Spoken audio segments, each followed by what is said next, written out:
Nagbalat kayong paggawa ng sapatos, nabalatan nating one-stop shop pala ng mga peking ID at dokumento. Nagkasanang operasyon ng mga otoridad. Abe, resibuhan na yan. Sa surveillance video na ito, kasama ng Special Mayor's Action Reaction Team o SMART ng Manila City Hall nitong May 19. Isang asset ang sinubukang magpagawa ng isang peking person with disability o PWD ID. Mapapansin ang isang babaeng nakaupo sa bangketa ng Quezon Boulevard sa Quiapo. Ang babae, may codename na Dada. Ito, si Ma'am Dada. Siya nakakapasok sa loob, hindi basta-basta nakakapasok. Ang asset, nakipagtransaksyon kay alias Dada. Kinukuha na yung detalye niya.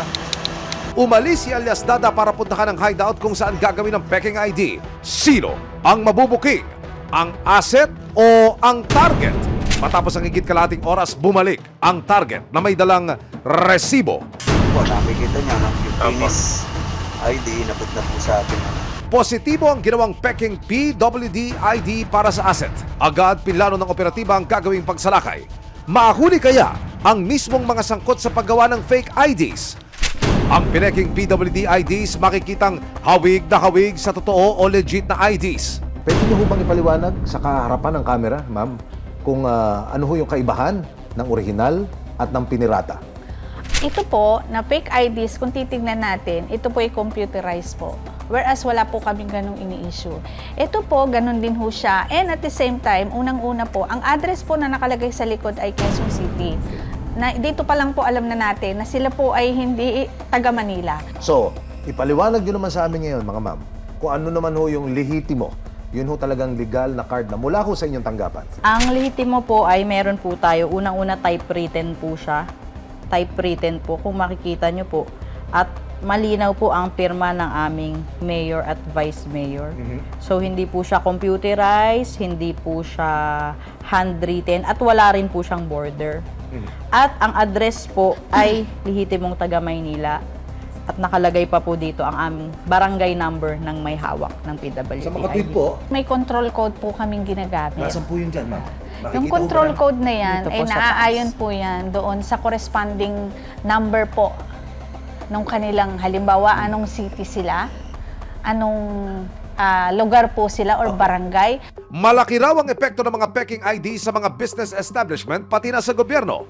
Ang mga ibinibigay kasing 20% discount ng mga business establishment ibinabawas o dinededuct din sa binabayaran nilang tax sa gobyerno. Pero higit na napagkakaitan ng benepisyo at pondo ang mga qualified beneficiary tulad ni Mang Arnulfo Borromero.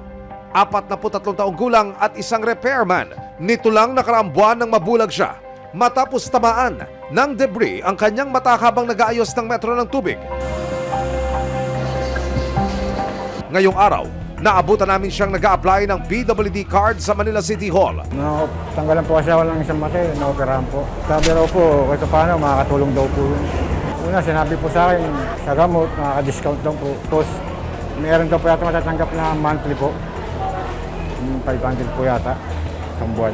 Pa-process na po natin yung ID nyo, sir. Maghintay lang po tayo ng mga 15 to 20 minutes. Makukuha nyo na po yung ID nyo. Ilang oras ang lumipas, natanggap na rin ni tatay ang kanyang PWD ID. Sir, ito po yung ID nyo, sir. Paki-check na lang po ng mga info nyo. Tama po ba yung address, birthday, parents, guardians, contact number and name po. Ang mga tulad ni Mang Arnulfo raw sana ang karapat-dapat na makinabang sa benefisyong 20% discount sa mga kainan, ospital, medical procedure at pharmacy, hindi ang ilang mapanamantala. Kaya agad ikinasal ng mga otoridad ng isang operasyon laban sa mga gumagawa ng peking ID at dokumento sa Maynila. Matapos ang ginawang test buy ng peking ID sa Maynila, ikinasal ng mga otoridad ang pagsalakay sa paggawaan ng Japek IDs. Ang narinig ko kanina, malakas makatunog yung mga target. Kaya masusing pinag-aaralan ng mga pulis kung paano isasagawa yung entrapment operation. Ilang saglit pa, tumulak na ang mga operatiba sa Quiapo, Maynila. Ayon doon sa pagkakaintindi ko sa briefing kanina, magkakaroon muna ng surveillance, isang ikot, then final briefing sa isa pang area bago tuluyang isagawa yung pag-atake. Sa surveillance video na ito, makikita ang isang karatula ng mga peking dokumento at ID na nakasabit sa silong ng subject na si alias Dada. Muling nagsagawa ng test buy ang mga operatiba. Anong sakit? Ay, ano ba mga sakit pwede ko? Visual. Pangalan, birthday, at... Ano ba, balikan natin, Tay? Ano ba? Ikaw nang pangalan? Birthday. Address. Manila yan, ha? Balikan, kinukuha na.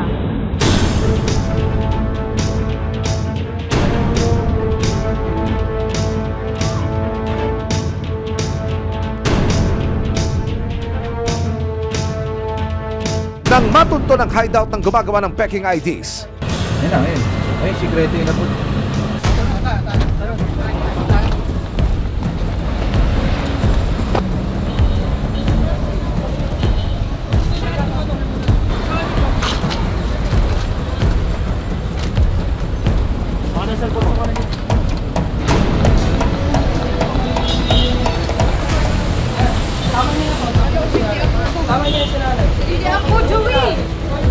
Ate, huwag ka malaki.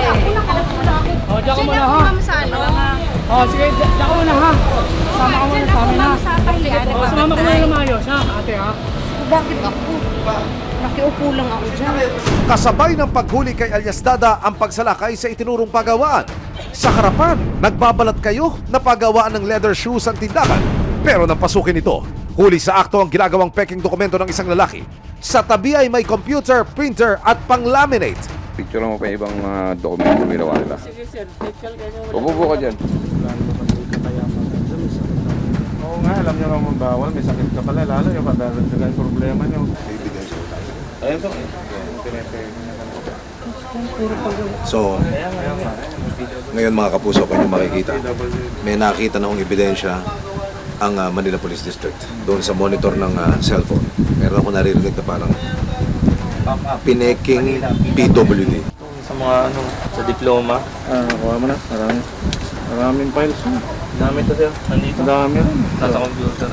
Na-interview natin ang isa sa mga sangkot umano sa paggawa ng peking IDs na si Ulysses Sakatani. Ano yung mga papeles, sir? Sa inyo ho ba yun? Yung mga illegal na piniprint dyan para ko makapag-claim sa Manila City Hall? Eh, hindi ko po alam kasi parang ano na lang yung dinala dito ng babae, kaya nagmamadali siguro yun. Okay. Ibig sabihin, sir, Sige, ano ba yung pinagawa ng babae? Hindi naman namin yung sinasagot ng babae.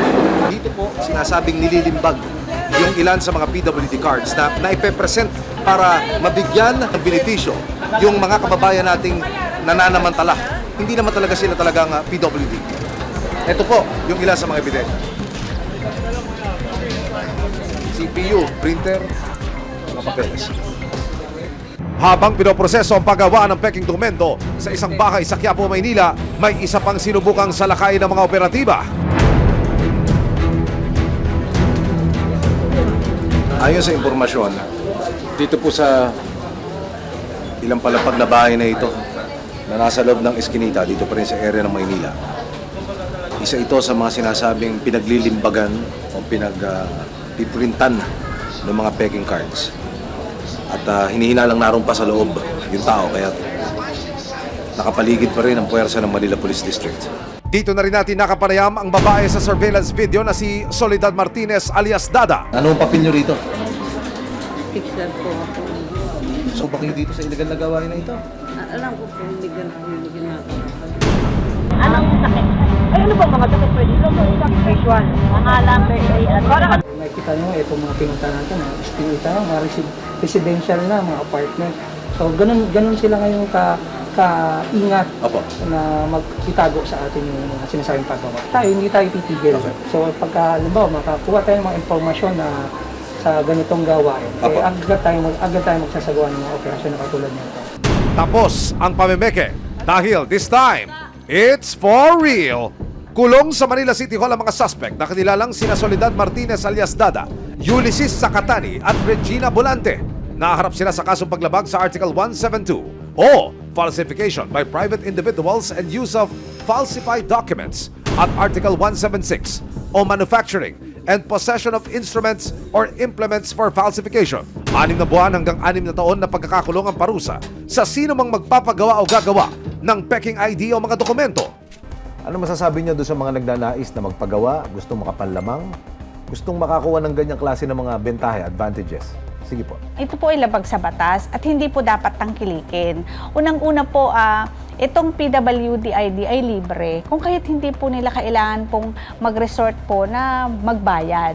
Dapat lang pong ang mabigyan po ng tulong ay itong mga PWD natin na sadyang kaawa-awa. At yung kahihiyan po na para lang sa magkanong ibabayad nyo, para lang sa fake na PWD ID, para sa konting discount na nakukuha nyo po sa parking o sa mga restaurant man yan, lifetime po ang pwedeng maging kahihiyan yan para sa inyo. May aksyon, may ebidensya, resibo, walang lusot ang may